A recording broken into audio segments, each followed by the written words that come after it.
In 2005, two brothers set off on a road trip that would eventually save the world and change television. For 15 seasons and 327 episodes, Supernatural took audiences on a wild ride of family, fate, and faith, with a rocking soundtrack and a seriously cool car. But that was then, and this is now. And while the show might have ended, we're not quite done with the journey. And that's why we're watching it all over again, diving deep into every episode of Supernatural with the fine folks who made it. And we're taking you along for the ride. I'm Rob Benedict. I played Chuck Shirley, a.k.a. God. And yes, that's a bit of a spoiler, but spoilers are going to be fair game here. And I'm Richard Spade Jr., and I played the Trickster, also known as the Archangel Gabriel. We'll be talking about the entire series, so don't say we didn't warn you. So buckle up and settle in. This is Supernatural, then and now. Hey, it's Rob and Rich. We're here. In this episode, we're talking about episode 105, Bloody Mary. That's season 1, episode 5, for those keeping track at home. That's right. So in this episode of our podcast, we get to talk to executive producer Phil Sgriccia.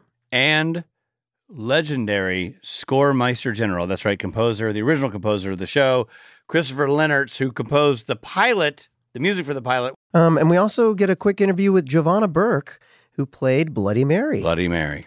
So what happens in this episode, Rich? Well, you know what? A lot of people, a lot of young girls conjure Bloody Mary by doing that thing that is the urban myth we've all heard about, which you say her name 3 times and poof, you got to be looking in the mirror, but poof, she shows up and bad things happen. That's right. And somebody dies, and that summons the attention of Sam and Dean. Yep. They head to Toledo, Ohio, following a second Bloody Mary death. Yep. And they come and they follow the legend of Bloody Mary, which turns out there actually is a Mary. Yeah, the ghost of a woman named Mary Worthington, which is, I guess, where the Mary part comes from. That's you'd think, yeah. In the Bloody Mary. Yeah. This is why we're good. That's why we're doing the rewatch. Yep. We're getting the good bits. So she was murdered by the married man she was having an affair with, and now she moves through mirrors, punishing anybody who keeps a secret, assuming she's been summoned. You know, she has to be summoned. Right. She gets summoned. She kills someone who's had a secret. First, she sets her sights on Charlie,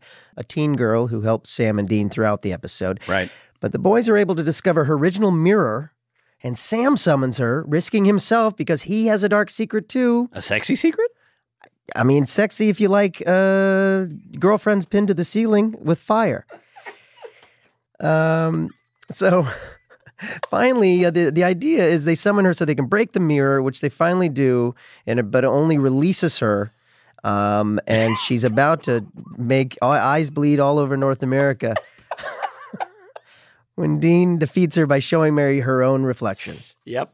The boys save Charlie and defeat the monster, but Sam refuses to tell Dean what his dark secret was. Dang it. For now. Oh. To be continued. But first, let's get in there and talk about this.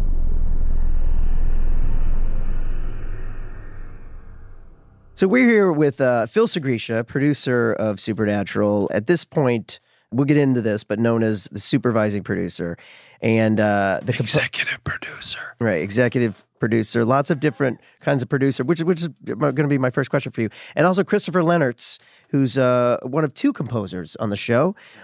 We're talking specifically about Bloody Mary, episode 105. But before we get into that, I'd love to hear from you guys how each of you got involved with the show originally. Phil Sgriccia, you didn't work on the pilot? No. So you came in. I have to say something, don't I? Yeah, you have to speak. We're not on camera. It's a podcast. Okay, yes. Bob Singer called me up, said, hey, you should come over and do this. And also David Nutter, who is a friend, he directed the pilot, and he said, this is a show you should jump on if you get a chance. So when Bob said, come on over, and David said that, I was like, yeah, let's jump into this. So that's what I did. And when you jumped in, did you jump into the role that you then had the whole time? No, they didn't want me to direct right away. Warner Brothers, I think, was, I think they wanted to get in and they had a group of directors, and so I wasn't directing right away. I directed 2 in the first year, and then after that it was 3 and 4 episodes a year. The beginning was mostly to supervise the cutting and watch over post a bit more, and then I did episode, I think it was 12 in the first season. It went on from there. Kripke liked what I was doing. Yeah. Bob liked what I was doing. Bob knew, I had worked with Bob since '88. On what show was that? Midnight Caller. I was an editor. Oh, that's what it was. Yeah, Gary Cole. It was a really cool show. It was about a disgraced cop who takes over a midnight talk show on radio. So I said Red Shoe Diaries earlier, but I was wrong. It's really not the same show. Very different show. And now, Chris, you are one of the original gangsters. Like are you the only person who is involved in the pilot than the entire series? You know what? I may be. Other than Jensen and Jared? Yeah. You know what? I didn't even think about that. Todd there? Todd might have been. Todd Aronauer was there, and Bruce Gorman, one of the assistant editors, was. I was going to say Bruce was there because Bruce always bragged about that. Todd was there at the pilot, and so was Bruce and Chris, and Bob. Right? Bob was on the. No, Bob wasn't even on the pilot. No. Okay. So, Chris, you composed for the pilot, but were you hired before they shot that or after? Yes, I was hired. I wasn't hired because they. I knew what was happening, but they don't want to spend any money unless they know the thing's actually going to get finished. So I think they shot the pilot first, and probably used temp, if I'm not mistaken. If I remember correctly, they got picked up based off that, and then we had to go back once we know the show. Once we knew the show was picked up, then Kripke called me and said, "Okay, let's really do this." But I had seen the script before they shot, because he had me look at it. But I have known Kripke for far too long. Oh yeah, that will show my age. But Eric and I went to college together long ago, and we were in the same fraternity. I was 1 year older than Eric. I was in the music school, and he was in the film school. And our fraternity was kind of like it was sort of like Revenge of the Nerds, but for a bunch of film dorks. Yeah, I love it. What fraternity was it? It was called Pike. We restarted. I was a Pike at Northwestern University. Wow. Swear to God. High, bud. That's awesome. Yeah, man. Gary Bryman, who is mentioned in Bloody Mary, is also one of our fraternity brothers. Wow, is that the name that we talked about? Probably. Yeah, the kid who's referred to as having died. His named. There you go. Yeah, Bryman. There you go. So Eric and I went to school together, and I did all his short films That's awesome. for free, and then we all rented a van, I think, once, and went to Sundance Film Festival with like 13 people in a one-bedroom condo, and we did all this crazy stuff, and then magically 10 years later, we end up both working on a studio television show together. So that's awesome. It's kind of the fairy tale. Sometimes friends hire each other. That's weird. Not a fan of that process, but whatever. Hey, Chris, you use the term temp when you're talking about the music. Elaborate. Walk people through what that actually means. So whenever anyone's editing a show or movie now, they put temp music in, which is temporary, and it's usually music from another film or another TV show to give an idea of, or an earlier season. It eventually ends up being an earlier season once you have a long run of a show. And that's to give an idea to the composer, and in the case of trying to sell a pilot, to give an idea to test audiences and network executives, like, here's what we want it to sound like. So that sort of gives us a clue, and then Eric, in the case of a show with Eric, like Supernatural, he would sit and say, okay, I like this piece right here. I like when it turns here and gets louder when Jensen walks through the door. But then right here, I don't like this part. It needs to be faster. It needs to be more energetic. Right. Or Phil will say, oh, you know what? Here we should actually come out and let the door creak because it'll be scarier or whatever. Right. Just did that the other day. Yeah, exactly. So here's a question for you, and I bet you don't remember. But do you know what temp they used? Did they pull from a movie or something specific for the pilot, for the temp? It was a mishmash of stuff on the pilot. I'm trying to remember exactly what it was. There was a ton of needle drops too. Yeah, there was a lot of the rock needle drop stuff. There was a lot of. Well, it's interesting because Rich and I are watching on Netflix because Lord knows they don't give us old craggy actors DVDs of the show. So we're watching on Netflix, and they've cut out all the. Like you don't hear Rolling Stones. I can give you the answer to all of that. Please. So what happened was we only had, and we didn't know this. Eric didn't know it. I didn't know it. Bob Singer didn't know it. We only had rights to the music in year one for DVDs and television broadcast. But anything that was streaming and later got redone. Mm-hmm. We had In-A-Gadda-Da-Vida in the first year. We had all this stuff, beautiful classic rock, Blue Oyster Cult, and it was all gone. So if you buy, I think it's on iTunes. If you buy the iTunes version, it's not there. But if you buy the DVD, it is there. Mm-hmm. So that's what happened in year one. It was a new thing. I mean, well, that's what's fascinating about this show. I mean, when the show started, technology isn't, we didn't have Twitter. You know what I mean? We didn't. What's Twitter? Exactly. Well, it's one of the reasons the show stayed on for so long because, you know what I mean? It gave the fans a mouthpiece. Phil, real quick, a lot of people probably understand what a composer does, what Chris does. What exactly is your job? Because I know it changed through the years, and by the time I got on, I thought of you as the directing producer. You were a main director and executive producer. But at this point, what were you doing? Kind of like Winston Wolfe. There's an analogy for everybody. Right. If anybody understands that one, Winston Wolfe. Please email us if you know that reference. Caller, you're live. Is that like the Wolf from Pulp Fiction? Harvey Keitel. Because you're kind of like that too. It's kind of the Wolf. His name was Winston Wolfe, I believe, and my job was to kind of keep the ship going straight in some ways. Part of it was post, part of it was production once I was directing. So it was, and a lot of it has to do with music and cutting and that. So I have a fairly large collection of still vinyl, and I even have 8-tracks of my record collection. So I'm into music. I'm into live music. I'm not a player, but I'm a fan. Once Kripke said, we're not going to have any shoegaze or emo rock in this show. It's going to be hard rock, for classic rock from the 60s, 70s, and early 80s. So that was like, oh, good. Right. And when we were mixing on the stage, I think it was episode 4. It was a Skin episode.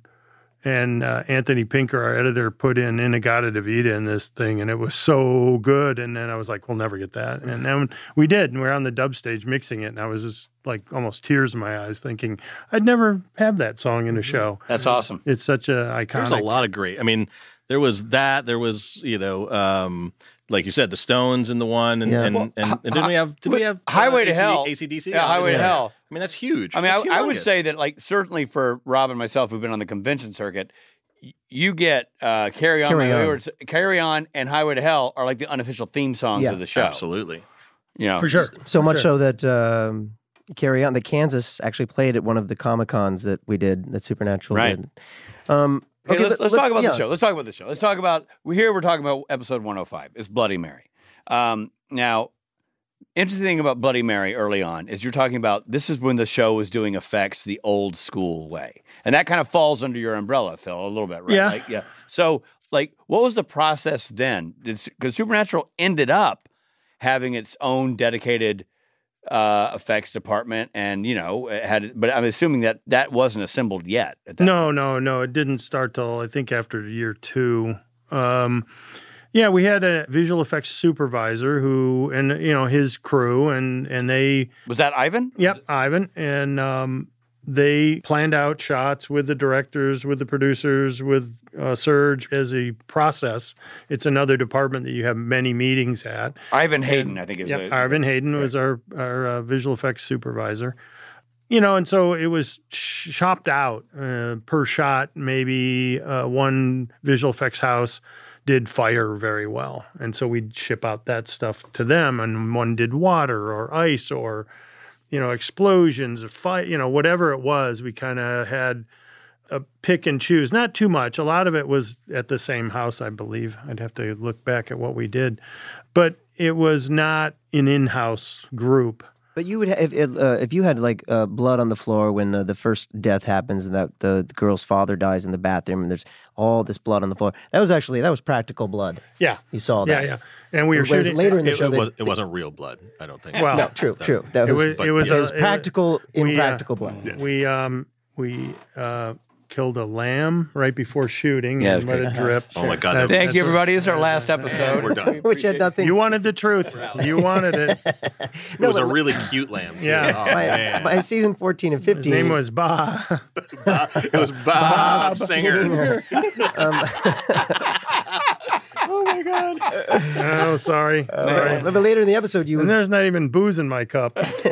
later in the series, you would put that in post. Right? We do all the blood like that in post. It depends on what the scene is, and is it going to be walked over?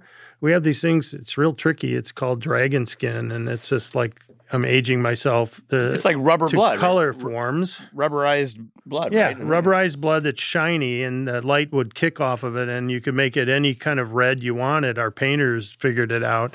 So it was like this puddle of blood that was laying there, and then we'd add some around the person so it actually was moving. I gotta say that like those dragon skin you're referring to, two things about it. Number one, it always made me think of in a Bugs Bunny cartoon when they just grab a hole and throw a hole against the wall. Like it looks like that. It's just like this weird form of blood that you go flap and I'll lay down. You're dead. And trivia for kids out there in the production world. There's not a set in the planet that calls it dragon skin, but Supernatural. Because I know I've requested dragon skin on a couple of sets, and they look at me like I'm nuts. Wow. Maybe we made it. I think you made you made the name. Art department, maybe. And Chris, with you on an episode like this, and I know it was a long time ago, but this is a unique thing where there are two composers on the show, you and Jay Sgriccia. And so do you alternate episodes, or do you work in unison together? How does the trade-off happen there? That's actually a great story if I can tell it. Like, Please. So we alternated episodes. Occasionally we would do a couple in a row, and that was one of the things that was so great about it. Jay and I didn't know each other when the show first got picked up, and I got a call from Kripke, and I assumed that Jay got the same call from Bob because Jay had worked with Bob before. And so they both basically said, and at that time we both had the same agent, which I think was just the luck of the time. And we both got this call, and they said, "Look, either we can fight about it for a while, and then one of us will win, one of us will lose, and somebody will get the show, or since Bob has his guy, Kripke has his guy, why don't you guys, would you be interested in meeting and seeing if there was a way to do it together?" And so we ended up having lunch. I can't remember where it was. I think it was up in the valley at like a dim sum place. And, it was supposed to be like 45 minutes of like, hey, how are you? How can we work this out? I think it ended up being like 4 hours long. Wow. And so, Jay will tell you more about it. He's a great guy. He's amazing. And, and he was in, I believe, 3 Dog Night. And, he's like, he's a like classic rock dude. Little hint here. He had his own band called Maxis. It's that's right. It's on iTunes. Too. Wow. Yes. And what was what was the big hit? That he had with one of the Jacksons, didn't he? We Could Be Both Friends and Lovers. Was that his? Or I think so. Wow. There was a couple of those. Yeah. And so he had these big. So first of all, we were geeking out about that stuff, and then the other little trivia that people, I'm sure, at this point by now have known. But so Jay married John Williams' daughter, like the John Williams. Yeah. So his kids, they're since divorced, but his kids, who are ridiculous musicians, like insane, and dancers. His one dancer's in London right now, I believe, like the Royal Ballet Company. Wow. Like all of his kids, and the other two were in Bell Brigade. Like sickeningly talented, more talented than I or Jay probably. I'm sure we'd both say that. But so we ended up talking, and I was like a huge John Williams fan, and so within 4 or 5 hours, we're like, well, not only are we fine with this actually sounds like a great idea, because I was doing at the time I was doing a bunch of video games, and I had some features, and then Jay was also scoring Charmed at the same time. So we had multiple things. So we basically made this handshake agreement, said, all right, we're going to flip-flop episodes, but if one of us gets busy and needs to hand off a couple, and then we'll make it up in the back end. So there'd be a couple episodes where Jay would say, hey, I'm going to New York to do this recording. Can you take 3 in a row? And I'd take 3, and then he would do 3 after that. That's convenient. It's amazing. As far as the sound, I did the pilot, and then we all met, and I remember Kripke and Bob, and we all sort of sat down. We were like, well, here, we really like this. We really like that. Here are some other things that are coming up in the next episode. So we sort of created this sound, especially for Dad and the Boys theme, and I had written the theme when they're on the bridge in the pilot, which sort of became the Brothers theme. Oh, cool. So a couple of the themes from the show are mine, a couple of the themes are Jay's, and we would pass them, and he'd be like, oh, when this happens, use this, and I just use his. And is the credit together, or is it like Lennon-McCartney, or not usually? Usually it's separate. Although we'll get percentage credit if I use a theme of Jay's or he uses a theme of mine. We would do that. But we did have a couple of shows that we ended up luckily doing together. The Scooby-Doo episode, Time After Time, maybe one or two more, and that was a blast. The musical. Yeah, and the musical, of course, which was amazing. That is one of my personal favorite episodes of the whole show. But I have a question for you about. So kind of dovetailing on what Rob asked about the sharing of, if you've created this theme and Jay uses it, how does that parse itself out? Since you scored the pilot, and, for David Nutter gets, he's credited with sort of creating the look of the show because he directed the pilot. If you create the sound template, does that belong to you?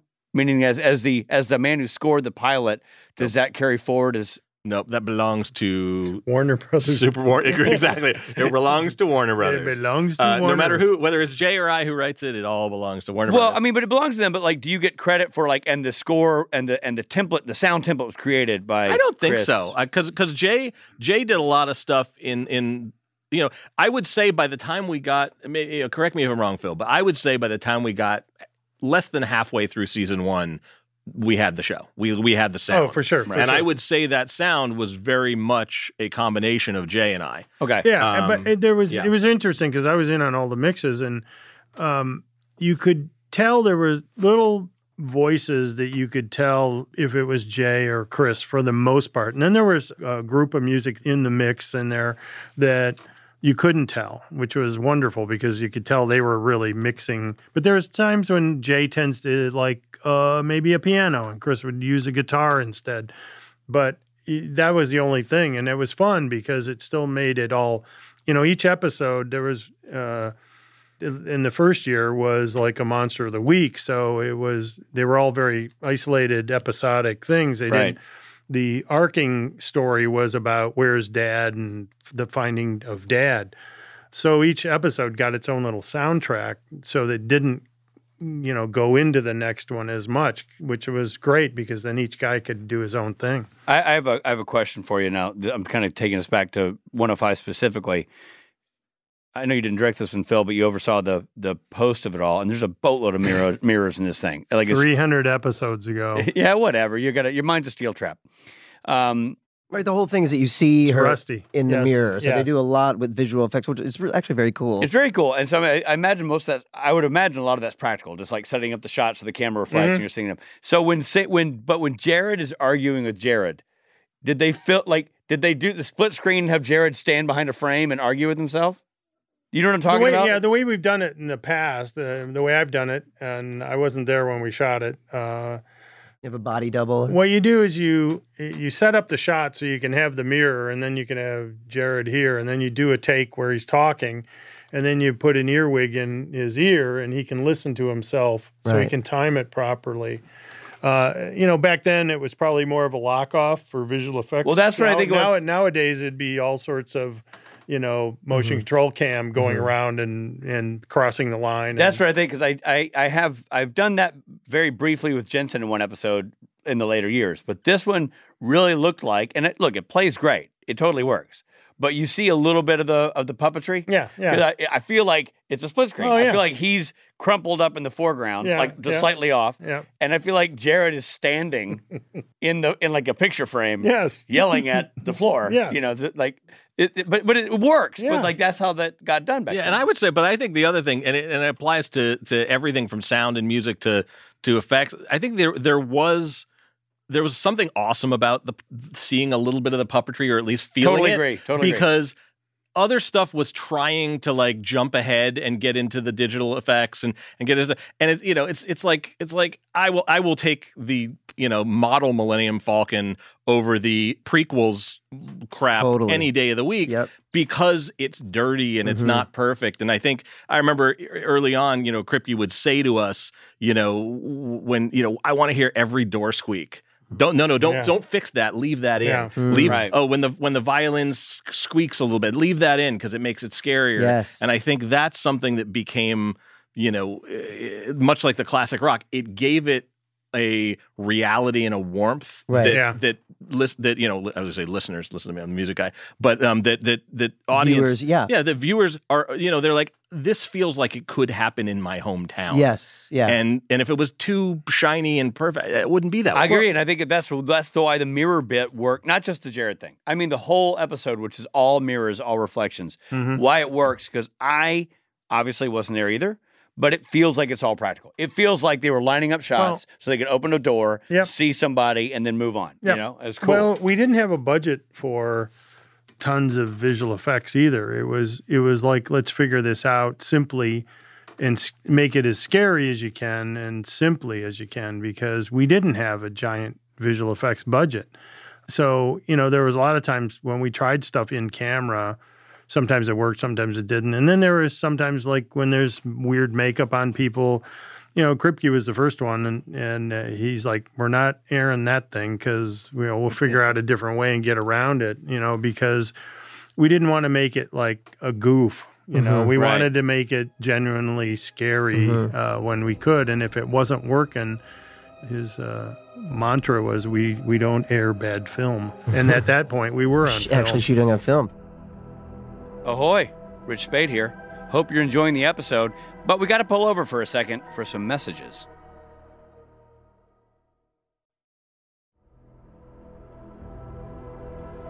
Thanks for listening. Now, back to the episode.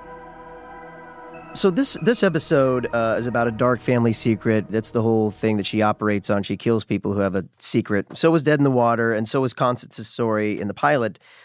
We've also got a demon hunting people in the last episode that we've talked about, Phantom Traveler. So there's a lot of signposts of a dark family secret somewhere. It's pretty demonic. How much, at this point, did anyone know about the big picture story? Did Kripke ever let you know, okay, this is where we're all leading? All these things are leading towards something with our own family. I mean, all I knew was, because you never know also whether you're going to get a second year. Right. I mean, you just kind of never know. Right. I mean, I knew from reading, I knew that there was this dad was still out there. And I knew that obviously they were, searching for the yellow-eyed demon, and there was going to be some kind of a come to Jesus moment where they're going to either find dad. But we really didn't know whether that would ever happen, because if the show gets canceled, it doesn't matter. It's gone. May never see. So it was sort of like this. It's like, well, this is what we think it's going to be that. But the one thing that I think we knew, because the pilot set up the family aspect of it so well, and I knew that, because the other thing that happens in Bloody Mary, right, is Sam has the bad dreams with Jessica, right? And so I knew that there was a connection between his guilt and him not being able to stop her death, and obviously Mom's death, and all that. So all this was sort of related, and I knew from Kripke's original pitch about the show to me and probably anyone who he was pitching that first year was like, it's a family story, and everything sort of is parallel as they're trying to find dad, and we're slowly learning more and more about Sam and his relationships, and the fact that he didn't remember, he was just a baby at that point. So it had to do with him sort of like getting through those experiences, and like, Dean was older. So, I mean, I think there was more, there was more knowledge at that point, but Sam was kind of learning through what happened to Jessica, what happened to Mom. Right. And there was that whole thing. And so I think we all knew that if we don't get canceled, he wanted to get there. Right. And that was going to be a big finale when he gets there. And then if we keep going on from that, we had no idea, obviously, what was going to go, it blew up. A lot at the beginning of any show is that you're starting out with this kernel of an idea, and Dean sets the ball rolling by telling Sam that Dad's on a hunting trip and he hasn't been heard from in 3 days, or, that sets the ball rolling. But we don't know what the show is yet, and we have to make it scary first so people go, oh, it's a scary show about brothers who travel around in this cool 67 Impala. And they, it's motel rooms every week. So it's like this journey that they're on in the car. So the bigger picture of the family doesn't really start in there. It doesn't need to. Right. Because you just got to show the audience it's about two guys, they're brothers, they're on a trek, they're on this thing, and, you know, they're trying to find their dad. And so but things happen in the middle of the season. And a lot of season one was, you know, Monster of the Week type stuff with this arch of the Where's Dad story. Yeah, it's very procedural at this point. Yeah, and it kind of has to be to start that way. And you don't get to do a musical or a black and white one or a Western or any of this stuff until you're further down and the audience understands. You don't get to have a guy who's a schlummy writer who ends up being God on the show. You don't God get that. forbid. You don't get that right away. Now, I have a question for you because you're talking about the overreaching themes that were sort of, the seeds were planted early on, but they weren't focused on. It was Monster of the Week. But nonetheless, the pilot does do a really good job of sort of giving you the core elements, right? The core nuggets. Brothers that haven't been hanging out for a while, separate paths, drawn together for this common cause. First for Dad, then Jessica's death. And there's a moment in 105 where the whole theme of Bloody Mary, she can only get you if you've got a secret. If you haven't told somebody something. And they make a big deal about, like, Sam's like, hey, I got a secret, and I'm going to use it to draw her out. And, you know, Dean's like, don't do it, Sammy. But it happens, and we don't know what that is. Sam kind of keeps that in his back pocket. So he uses that, where the audience knows that that's going to be the gimmick that he uses. And suddenly, when Dean runs in to help Sam, his eyes start bleeding. So he's got something he hasn't told. Now, I as the legend goes from the viewership, like whatever that was never necessarily addressed in the show. But you're an insider. Oh, no. Did you ever know what that was supposed to be, Phil? No. Now's your moment to tell us. Come on, tell us, Phil. Show's over. I'll be Schultz. I know nothing. I see nothing. Another reference for the kids. Thank you. Little Hogan's Heroes. I just turned 65, so shut up. So, but seriously. So there was nothing there? What was that you Dean's remember? secret? I want to know Dean's secret. I'm trying to think. Well, you're a good secret keeper because you forget them. He actually hates pie. He actually wanted. He actually hates pie. No, he actually wanted a Pinto, not the Impala. Oh, that's what it was. No, no, I don't. I feel would like I would have to really like research and go back in time. I feel like I need to make up something awesome, and it's. I know, right? And I'm not getting much. Here's the thing, is that, Chris, if you make it up, no one can prove you wrong. I mean, you know. Yeah, he hated classic rock. He's really into the Spice Girls. I don't know. Got me. Well, you know what, Phil? We have 323 more podcast episodes. You can come back when you figure this out. Okay. You know what I noticed in this episode is it was very dark. There's a lot of scenes that are not metaphysically dark, but like to see. It was actually shot very dark. I think, yeah. I think that was the look of season one. That was just, is that the Season one was very, very, because we were still shooting on film. We didn't shift till season 4. Kim Manners was our producing director up there for the first 4 seasons, and he passed away, which was Brilliant a big loss for us. Yeah. He was such a cool guy. But, you know, part of it was, you know, everybody has an opinion about how the show looks and how it works. So there's always that kind of mushing around in color timing at the other end after we're done shooting. And again, we're on film. So once you're exposed to film a certain way, you've got limitations to a point. You do have limitations on digital too. But the first year was supposed to be dark because it was a scary show. And then I think in year 2, we changed a little bit. Year 3, we changed a little bit. Maybe we went back on season 4 or 5 or 6. Once we went into digital, then it was a whole different thing to realign what the look was. And Serge, our DP, who's an Iron Man. I mean, he did all the episodes, I think, except 3. Yeah, usually 4. that's a job. The director of photography, usually that's a job they alternate episode to episode on other shows. Nowadays. Although as a nowadays, first I AD. think back when we started, it was That was normal? It was normal. We were doing 20 episodes, then we started doing 22. But he did every one from episode 2 on, right? 22 episodes. And then, and how much? So at this point, you were CW. You were on the WB. WB. You're on the WB. Yeah. Yep. For just the first season, right? Season 1, yeah. Did it change? Is it noticeably different from when it was the CW, or is it pretty much the same thing?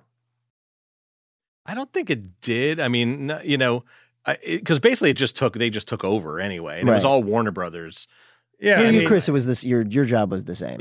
Our job was the same. Although I will say, like, you know, the difference from and this is every show. This is everything. This is The Boys. This is Revolution. This is, you know, every other show I've done. The difference between season 1 and season 2 in terms of network and studio is great. Because if you get a season 2, it's because you did okay. Right. And everyone just sort of leans back a little bit and they start trusting, you know, Eric and Bob and Phil and everyone just start, you know, so I would say definitely, you know, season 1, we're all trying to figure it out. You know, we're trying to figure out what's it supposed to look like, what's it supposed to sound like, you know, how scary is scary enough, how scary is too scary, especially being on, you know, whether it's, you know, WB or CW, you know, at the time there was Buffy before that, but for the most part, it Smallville. Was that before though? Yeah, Smallville was 2001. Yeah, but for the most part, it was sort of a younger network. Right. Oh, for so sure. there was a lot of like, there was a lot of comments of like, well, hey, how dark do you want it to be? We don't, you know, we got to remember who's watching. Right. Well, I think if anybody listening to this younger probably wouldn't remember No, or at of all. course not. But back then, you had to think of the time slot. Oh, right? yeah. Are you an 8 o'clock show or a 9 o'clock show? And so it would affect 10 o'clock show. It would affect what you could pull off or allowed to pull off. Absolutely. I don't know if they care that much anymore because people are going to watch it on their own schedule. But back then, it mattered a tremendous amount. Did you guys ever battle that? Did you go from like, oh, we were later, now we're earlier, we have to soften it up, or? I don't even remember. What were we, a 9? Yeah, we were 9. right? We were 9 most of the time. Yeah, we were 9 at the beginning. And then we were after Dick Van Dyke or something. No, Different wrong show, network. different show. We were on after Different Family show. Sorry, Ties. It was Gilligan's Island. Yes. Supernatural. On a very special episode of So Supernatural. Phil, you as an executive producer on the show, you mentioned Kim Manners. Kim Manners had been a producing director on the show, executive producer and sort of producing director on the show. Yep. And then he passes away, tremendous loss. I feel like, and you can tell me if I'm wrong, but it always felt like to me, especially being somebody who was mentored by you for years, that you sort of became the de facto producing director on that show. Me and Bob. Bob, you know, I think we did 4 each a year. But you never had the title. Nobody had the title. No, we didn't. We decided, we talked about it, you know, and it was like, well, I'm up there 4 episodes. Bob's up there 4 episodes out of 22. So it's almost half, you know, or a third of it, you know, Right. of the time. And by the, you know, we were in season 4 when Kim passed. So we kind of had our legs a bit. We knew how to do the show. We knew what the show was. Well, I guess I mean less about the fact that you guys, because when you look at the tally, Bob directed the most and you directed like 1 less of him. Like, so you guys both directed 50 episodes, almost 50 episodes a guy. I think it's more like 120, but that's each? okay. No. No, come on. But it seemed to me that when I say producing director, I kind of mean like shepherding the new directors. Like when a director came in, be he or she experienced or not, your job was to be sure they maintain the tone of the show, protect the show. Sort of. I mean, I was not in Vancouver when I wasn't directing. So I wasn't hanging around up there. I was in post. Right. So the things people might not understand, the production was set up in Vancouver. That's where they're shooting the show. But the writers and the post-production is all still here in LA. Yeah. So my job was to keep kind of things going in post. I would do a cut and then show it to Bob and Eric, and then they would give their notes. That sort of thing was going on. If I needed to be up there, I could go up there, or Bob went up there. Right. I mean, part of it was, too, is we had a little cadre of directors that we liked, and once somebody did one and Eric liked it, Bob liked it, the network liked it, the studio liked it, like that person's work, then we kind of hired, you know, a smaller group than maybe normal. And again, this was back in 2005, so once you got that group, it was kind of like easier that way. I didn't need to be up there. And for the most part, you know, it worked pretty well. You hire people that come in that you think are going to work great, and they do, and then some maybe not. But, we didn't feel the need to have somebody there 24/7. Right. After Kim passed away. So in front of the camera, you've got some great guest stars in the first season, and this one, A guy named Benedict was around. not there. yet. Oh, not I yet. was not even a glimmer in my mother's eye at this point. Marnette Patterson plays Charlie in this one. Genevieve Buchner plays Lily. We've got Jovanna Burke, which we're about to interview. But before we do, I want to ask a quick question. Jovanna Burke, who was Bloody Mary. Before I do, Rich might know the answer to this too, but do they say when the cast list comes out, all right, you want to hire these ones from L.A.? Because every episode you fly one or two actors from L.A. Casting's magical part of the process to me.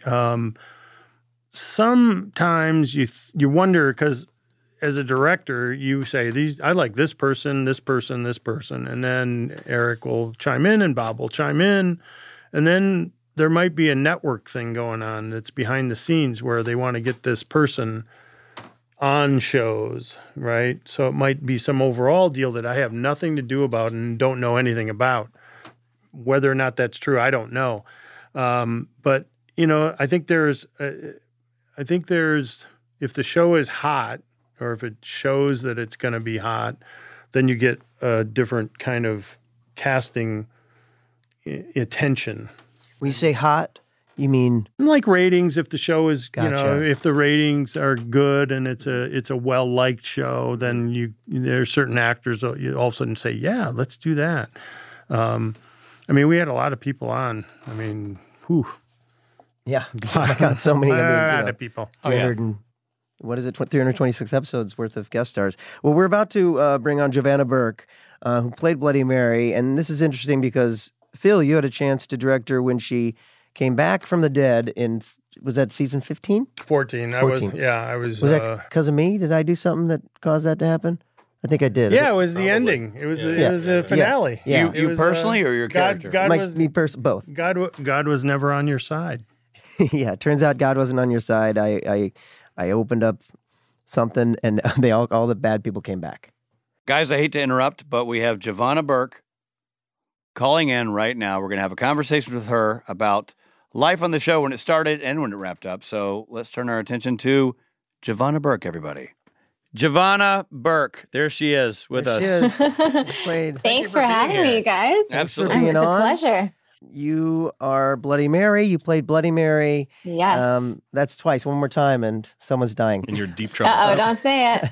And then you also came back and revised the role. Surprisingly, yes. Yes, that was awesome. I want to leap in and say, having watched, so Rob and I admittedly are new to season 1, even though we worked on the show ourselves. Amazing. You're freaking scary in that episode. And we spent a lot of this podcast episode talking about how well it's shot in terms of you being in the reflections and how. Yeah. So how from an actress standpoint, how complicated were those segments? Because it looked like, now you could do things digitally, but then it would be a practical. Everything was practical back then. Everything. Yeah. So how complex was that? Because it had to be you in a position where the camera, a lot of working parts there. Yeah. Yeah. It was definitely, we had really long days on that, actually, that week that I was on set. Oh, really? Because of the practical stuff and also because of the prosthetics on my eyes. Right. Yeah. Even that's practical. Yeah. Everything was practical. There's no VFX. So when I came back and did the show 15 years later, everything was VFX. Right. You don't have to worry about it. So they added the blood and you're coming down your face later. Yeah, exactly. Yeah, exactly. Right. Now I'm just gonna have blood on my face. I'm gonna do the production nerdy thing and just explain to people who don't know what practical means. It's like they're doing the effect on your they're putting the prosthetic on your face, right? Yes, to create the look. Yes. What was that prosthetic on your face? That was a crazy day. So I remember that was the longest set day I've ever had in my life. It was a 23-hour day. What? Which is insane. Yeah, because my call time that day was. I wasn't there. He wasn't there. It was my there. call time was like 3 a.m. to get this prosthetics put on because they brought in a team from Montreal to do these kind of these like under eye veins that they put in, and then they'd like hide the vein into the back of my hair and then pump the blood in. Oh but what happened was we got to set and they hadn't practiced yet. And so when we got in, we did a test shot and the blood just came pouring right through the whole thing. And then they had to reapply the prosthetic. Right. Yeah. So, it was just a very, very long day because of the prosthetic. Well, Phil, I mean, that's got to be an obvious advantage of technology. Yes and no. I mean, I'm a big proponent of in-camera practical stuff. You've got to test everything. It's one thing we learn as we go is that all the ideas are great, but unless they, the shooting portion should be almost the most boring part because you're so well tuned into what needs to get done. The planning is exciting, I think. I mean, the shooting's exciting, but it shouldn't be a big surprise like having your face, explode. Now you got to start over. Now, what do we shoot? You've got to turn around and figure out what your day is. So the more well-planned you are, but trying to do these things in camera is so much more exciting to me because it's like physics and geometry and trying to figure out how can you make this scare really scary without relying on visual effects, which doesn't rely on gravity, which doesn't rely, the stuff that we can do now makes everything safer, makes everything more, it still works. More efficient. But there are certain things that I still kind of like to do in camera. Well, like you and Chris were talking about earlier, that the Kripke's vision was keep it raw, keep it real, and that's because that's what's scary. That was scary about horror movies in the 70s. Because it was so low budget. So, Jovanna, I have a question for you. This is dust off the memory because I'm going back to the audition for this. Going way back, yes. Audition for the role.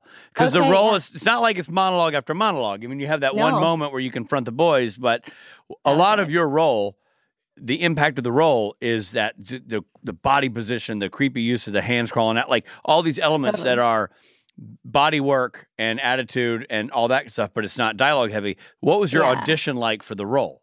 It was super fun, actually. I remember I had to I created her walk and like her crazy, creepy, like movements. I came from a professional dance background. So this was like this is my very first television role that I booked. Oh, wow. So I was very, very physical, obviously at the time and very ready to just like jump into this role. So I created the fun. I had to do all the creepy crawling and stuff in the room, and that was really fun. Did they say anything? Because it's very much like The Ring, right? Yeah. Did they say anything about that? That's what they wanted the reference to be? No. When did The Ring come out? Good question. Well, just before that, I think, maybe 2003, 2004, something like that. The original was Japanese. Yeah. Yep. And then they remade it. Anyway, it's very much like that, right? With the hair in front of your face. And was your hair that color, or did you? No, they dyed it dark and put extensions in it. Yeah. Oh, wow. Yeah, it was like a whole thing they put on. It was awesome. Such a good team. But it was mostly because she didn't have much dialogue at all. So it was all physical. Yeah, I wondered, because that's what I wondered, if they would have you do those moves. You would have to, if you want to know if the actress can do it, right? And so you kind of created that not on the spot, but in advance of the reading, and came in and crawled around on the floor, and voila. Yeah. It was fun. It was creepy. Then you come back at the end of season 14. And we had a list of like who'd been on and who had been in those scary positions, and luckily we got you, and we got a new person to play the lady in white, but all those little vignettes at the end of that episode were super fun. We had a whole bunch more, but we were running out of money and time and schedule, I'm sure. So, but it was super fun to just play some of these beats at the end and let the audience enjoy, like, oh, that's her. That's really her, So that was pretty fun. That's so cool. Well, how was that phone call? What was it like getting that call? That was crazy. That was crazy because I actually, after doing the show in season 1, I never even auditioned for another character after that in all 15 seasons. So getting that call, I was like, oh my God, really? Like Bloody Mary's back? That's amazing. Yeah, it was super fun. I think for people who don't know, that's kind of surprising because of the Vancouver acting community, a lot of talent, but also not necessarily massive numbers. So a lot of times we would have somebody who was appearing in season 2, they'd come back in season 12 playing the sheriff or whatever. Right. Also, there was a time thing. If you hired somebody when they were a teenager in 2005, and now they're in their mid-20s, there's a whole different person there. Yeah, and let's be honest, Jovanna could have come back the next week as the waitress, and you wouldn't have known because the makeup was so intense. Yeah. No, it was super fun to come back, and they even had like the original. They were like trying to recreate the original dress and stuff. I don't know if they brought back the original dress or if it was a recreation, but I think they brought it back. So it was pretty cool. Like even the costume fitting just getting back into her body again, and like remembering how I moved 15 years later. It's just such a cool experience. Were you surprised how many similar faces were there? I mean, you had the yes, the whole crew almost. It was so nice. Like what a family. Yeah. Truly. It was a beautiful thing. Well, you're part of that family. Yeah. The whole, believe it, I think what makes Supernatural so special is that the relationship between the fans and the performers and the creators, it's all kind of swirled together. Started episode, pilot, which is not even considered episode 1, and existed through the run of the show. So I think it's very fitting that you were able to be there for the beginning and the end, because it represents kind of what the show is all about. Totally. I feel very, very fortunate and lucky to be there. Awesome. Be a part of it. Yeah. Awesome. And thank you for being a part of this. Thank you so much for being a part of this. Oh my gosh. Thank you for having me. It's so fun to connect with you guys and talk about Supernatural again. Yeah. Just keep it going. Keep it alive. Dust off the memory bank. Jovanna Burke. Totally. Thank you so much. Thank you so much. Thank you. Bye. Gentlemen, Yes, sir. this has been fantastic. Thank you so much. You're both very busy men. Thank you for taking time out on this evening to talk to us. When are we going to talk about The Boys? Well, that's going to say we should let people know that tell The us what- Boys is Tell us what you're what's working. Tell us what you're working on now. We're just toward the end of the post process for The Boys season 3. The Emmy-nominated Boys. That's Yeah. But this, High Chris, this is five. kind of where you clock in, right? Well, this is where I got to say, I'm not going to say, you guys can make the connection if you want, but I've gotten 2 Emmy nominations. They both happen to be on Eric Kripke shows. Right. I'm not, I'm not going to say anything. Right. Maybe that's not but that Something in that. there's something there. about that. Absolutely. Which was awesome because I got a nomination for the pilot That's of great. Supernatural, and then now got a nomination for The Boys last year, which was Oh, great. That's awesome. Yeah. So you just finished editing season 3. Is that what you're saying, Phil? We're still doing visual effects. And Chris, is the music done, or this is when you're doing the hard work? I'm doing the hard work. You're in right? it. Yeah. Right. Yeah, now. He's But up it's fun. to the plate now. Well, I'm such a huge fan of that show. I can't wait. Season 3 coming up On Amazon. early next year. Everybody watch it. And season 3 featuring a young fella who appeared in Supernatural a couple times. Yeah. Jensen Ackles. Jensen Ackles That is doing the correct. Soldier Boy thing. Yeah. And I can only say this about season 3. People are going to say, "What whale?" Ooh. Wow. Well, okay. Okay. Well, leave it at that. We'll leave it at that. Hey, that's all I'm saying. Okay. All right. Well, listen, it's a long, long series, so we're definitely going to have you guys back. Yeah, like it or not. Right. Yeah. You're coming back. We might even need to do a little live musical or something. I that. love it. Maybe Okay. bring back Love it. bring back one of the songs, and we got a recording studio here. We can just we can maybe do a special Great. a That special was- new edition. That was back season the late- 10. Yep. So we'll Show- see you in about 10 years, guys. Was that the 200? I think it was the 200th. It was the It 200th was. episode. Or is it the 100? 200.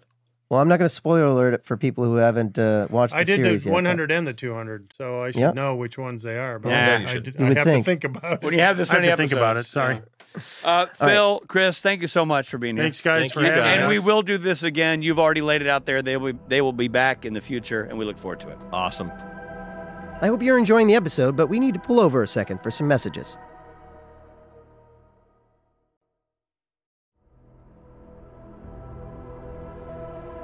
Thanks for supporting Supernatural then and now. And now, back to the show. Well, that was fun. Oh, Rich. man. So fun. Just love that Phil Sgriccia. Love Phil.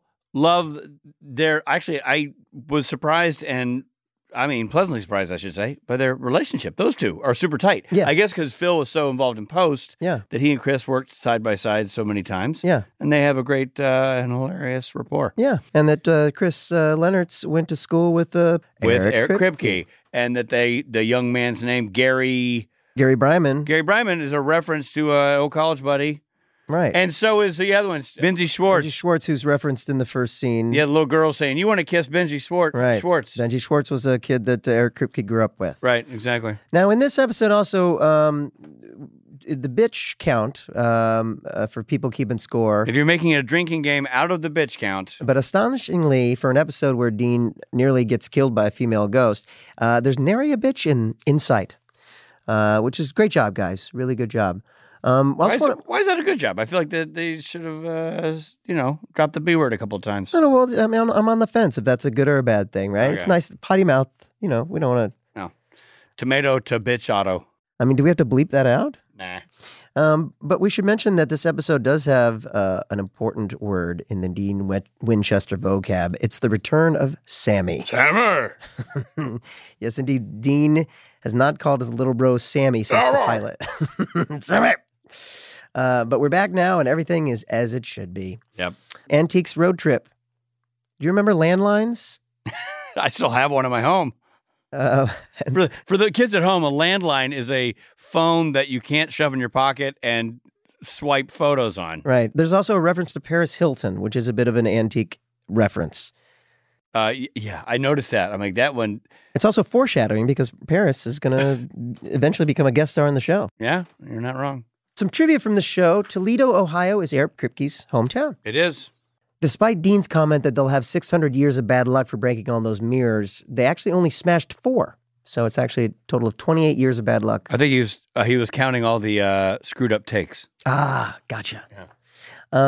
The movie Urban Legends Bloody Mary was released in July of 2005, direct-to-video. Yeah. So, and another interesting bit of trivia, Rob and I, right after this podcast, are going to have some Bloody Marys. That's true. Take the edge off of last night's revelry. As the sun comes up. Exactly. This is a really interesting episode in terms of lore, from a folklore point of view, because everyone knows the Bloody Mary game. Right. Except I didn't. We didn't really play that. We played Truth or Dare, but not Bloody Mary. Oh, wow. But like so much old folklore, we have no idea where it really started. The use of mirrors for divination, seeing the future, seeing into other planes of reality is very old, and there are lots of traditions and practices around that. In the Wikipedia entry for Bloody Mary, Rich, it claims the game is related to old divination traditions where a woman would walk up a stairway backwards holding a mirror and a candle so they could see the face of their future husband. Why the hell is he back there? I don't know. You tell me. Is that what your wife, JC, did? No, she just she clubbed me over the head, threw me in a burlap sack. I woke up married. Well, there is a story. I've heard that maybe she broke a mirror over your head. No, that was this morning. Okay.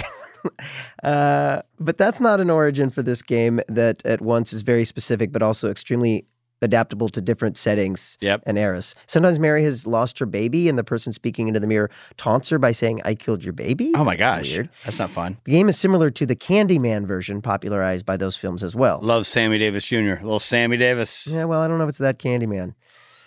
Bloody Mary, the name's most likely related to Queen Mary. There is, however, one Bloody Mary origin story that we do have some definitive information on. The drink, while rumored to have been created in Harry's bar in Paris, was probably popularized by movie star George Jessel, who started mixing tomato juice and vodka and gave the popular brunch beverage its name. Name your favorite George Jessel movie. 3 Days of the Bluebird, 1954. And many will wonder how I don't remember anyone's names, but all that information I just gave you is just in my noggin. Stunning. Episode credits. This episode stars Jared Padalecki as Sam Winchester, Jensen Ackles as Dean Winchester, Adrian Palicki as Jessica Moore. And that would be Marnette Patterson as Charlie, Genevieve Buckner as Lily Shoemaker, Christy Marsden as Donna Shoemaker, Shalon Simmons as Jill, and Jovanna Burke, our guest on this podcast, as Bloody Mary Worthington, with additional appearances by William S. Taylor, Michael Teagan, James Ashcroft, and Duncan Minette. Now, the teleplay for Bloody Mary was written by Ron Milbauer and Terry Hughes Burton, with story by Eric Kripke, directed by Peter Ellis, and edited by David Ekstrom. With music by Christopher Lennertz, and featured songs by Fall Out Boy, Def Leppard, and the Rolling Stones. None of which you heard if you watched this on Netflix like I did. In which case you heard State of Man, The Peasants, and Fred Herring. It was executive produced by Eric Kripke and Robert Singer. And Bloody Mary first aired on October 11th, 2005. All right, well, that's episode 105, guys. That was fantastic. I learned a lot. Phil got angry. Yeah. It was another day at the podcast, Phil. Yeah.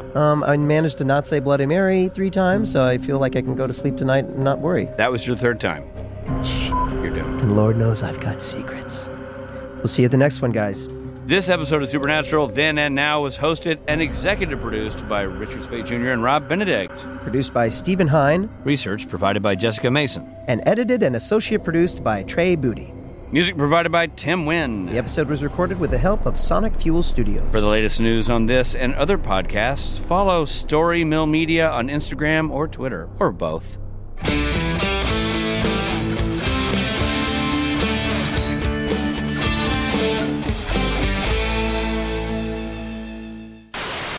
Dude, only because we watched it 5 minutes ago. You know. I should have. But that's kind of the fun of it. No, it makes it fun.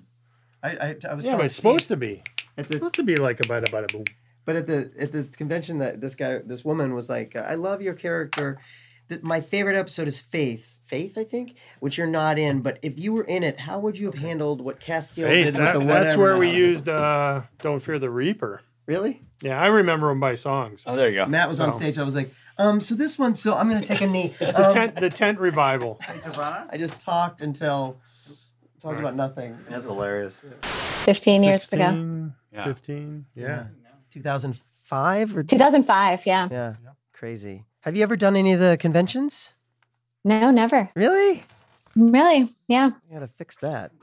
Yeah, you got to get these guys are convention savvy. I was gonna say a nice word, Phil. I was trying to think.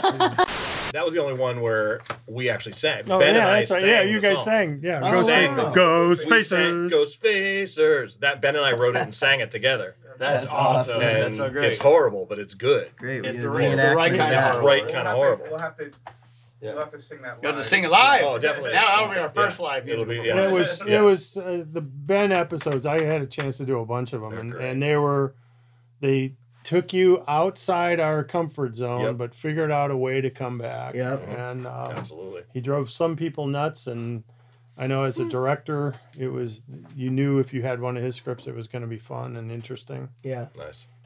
Really? Chris is going to say something. I was gonna say there are a few episodes that we have to come back for. Great.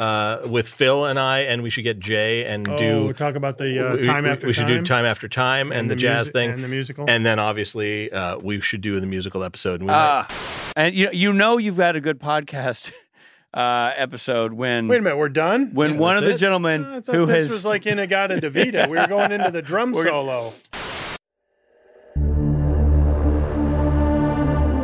Story Mill Media.